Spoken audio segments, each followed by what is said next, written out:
Hi everybody, it's Miss Kim. And Miss Laura. We are back to read more stories to you, and this time we're on Laura's front porch. We like to do our intros at my house. It's convenient because there's lots of woods around. And it's nice, it's pretty scenery, like the trees back here.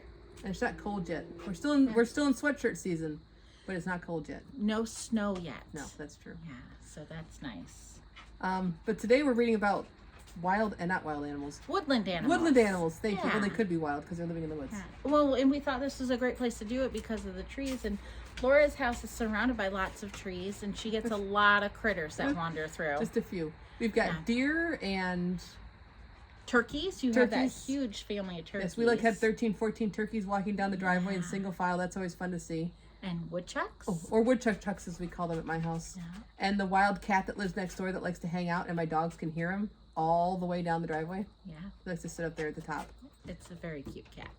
And the chipmunks. Those are not other wild animals. Oh, they are. They're woodland animals. And I really like chipmunks. That's true. At least there's no birds. Actually, my book is about chipmunks. It's called The Someone New. Mine's about a bear that he can't sleep. We don't have bears. Again, thank God. Thank goodness, yes. Yes, because bears are not fun to have in your yard. Yeah, they're not like Winnie the Pooh. Just eating honey on the back of the tree. It's all good. They're just swinging away. Either way, so hopefully you enjoy our stories. Neither of them are about Winnie the Pooh. We'll see you later. Bye. The Someone New by Jill Twiss and E.G. Keller.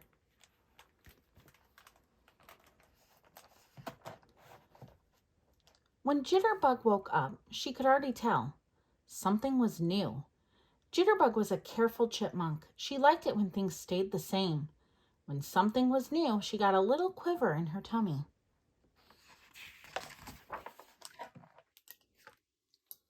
What is this something new, she wondered. Is it Toast the butterfly?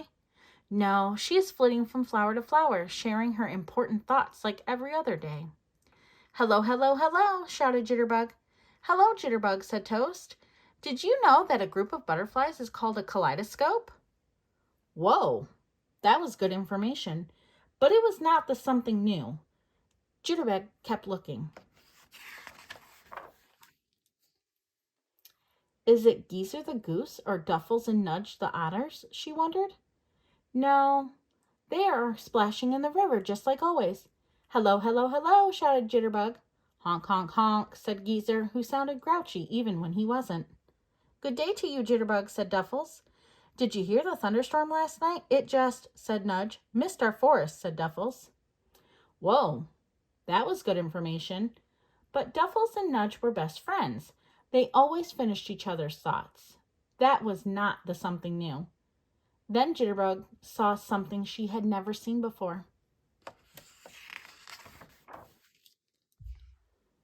It was both hard and soft.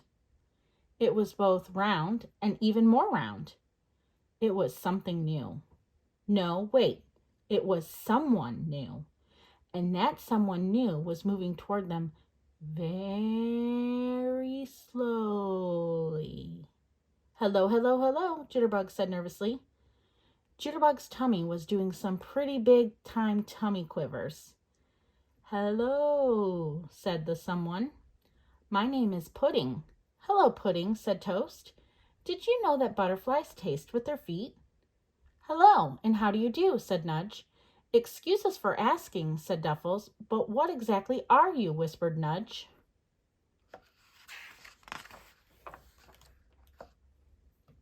After a long pause, Pudding said, I am a snail. I am from the garden over the big hill. Whoa, that was good information.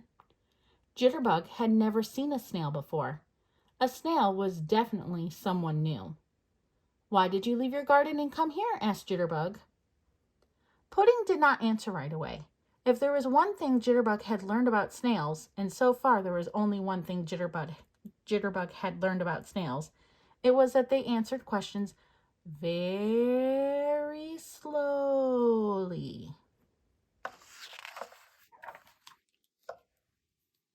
Pudding took a breath. Last night there was a big storm and my garden flooded. Everything around me washed away, and I was left all alone. I squished all the way here to be safe. I want to stay here.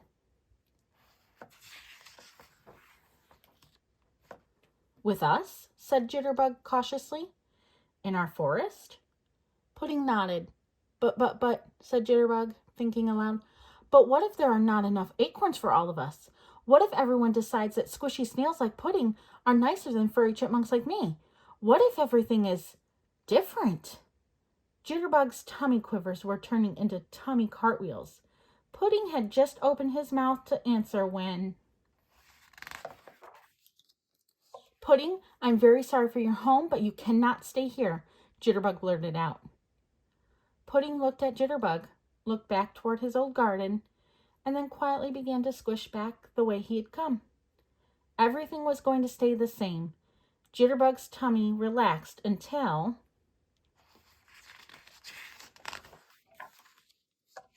She looked up and saw her friends. What, said Jitterbug. Did you know that I was new once, spluttered Toast. I used to be a caterpillar. Honk, honk, honk. I was also new once, said Geezer. I used to live in a beautiful lake. Then people started to fill it with garbage until it wasn't safe for me anymore. That's when I came here. You were both new, said Jitterbug. It feels like you all have always been beside me, honking your honks and flitting around our flowers. That is how friends feel, said Duffles. Even when they are new, friends feel like you've known them forever, said Nudge. But new can be scary, said Jitterbug. Jitterbug, do you remember when Toast wanted to see her reflection, so she flew very close to the river, asked Geezer. Oh, yes, said Jitterbug. Toast flew so close to the river that pretty soon she had flown into the river. No one else was around, said Nudge. And you had always been so scared of swimming, said Duffles. But even though you were frightened, said Geezer, you jumped right into the water and saved Toast. Because even though new can be scary, kindness is stronger than fear. Whoa, that was very good information. I have to go get Pudding, yelped Jitterbug. Jitterbug ran as fast as she could, and when she thought she had looked everywhere, she found Pudding right around the corner. If there was one thing Jitterbug had learned about snails, and so far there was still only one thing Jitterbug had learned about snails, it was that they ran away very slowly. Pudding, said Jitterbug, I was wrong. Please, please, please come live with us. I was scared because you are new, but then I realized how scared you must be in a place where everyone is new. You were so brave to come here. Let's be scared together. Thank you, Jitterbug. I will miss my old home, but now I can make a new one with all of you.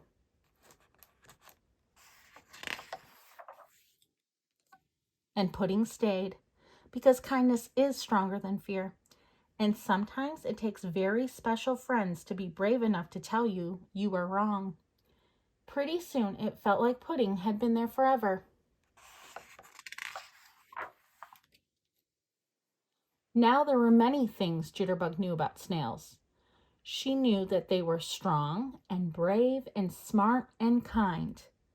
But if there was only one thing Jitterbug knew about snails, it was that they are very good friends.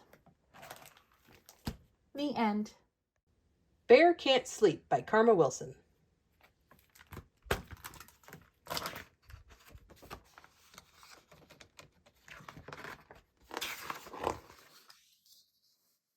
In his home in the forest, while the cold wind blows, Bear snuggles in his quilt from his nose to his toes.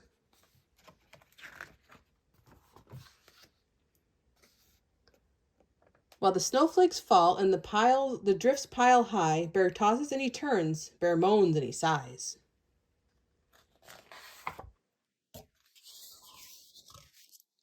He stares at the wall, he's not tired at all, and the bear can't sleep. Pitter-patter, tiptoe, Mouse scurries in the lair to check on the fire for his good friend Bear. Oh, Bear, Mouse squeaks, you are up too late. It is winter in the woods and bears hibernate. Mouse frets, dear me, while he brews mint tea, and the bear can't sleep.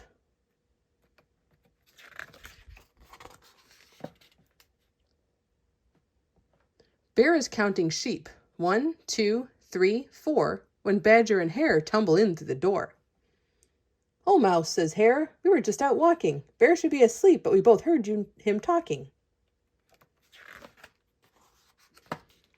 Bear snuggles down deep in a sad furry heap, but still he can't sleep.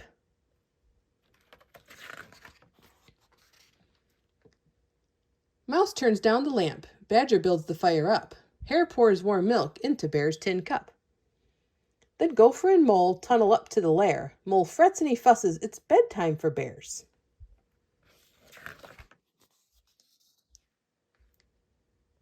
The cold wind blows while the firelight glows, but Bear can't sleep. Wren, Owl, and Raven flitter-flutter inside to find Bear awake with his eyes open wide. Wren hops to and fro. What else is there to try? A song to make him sleepy, so they sing a lullaby. All gather in the lair, they hum along with for Bear, but he still can't sleep. I'm awake, roars Bear, and that's all there is to it. I have tried to fall asleep, but I just can't do it. I'm bored, bored, bored. So I'll spin you a tale. Once upon a time in the strawberry vale. The friends huddle in as the story begins, since the bear can't sleep. Bear tells a story he has never told before, but just before the end, there comes a rumbling snore. When the sun peeks up on a bright new dawn, the friends can't sleep. But the bear snores on. The end.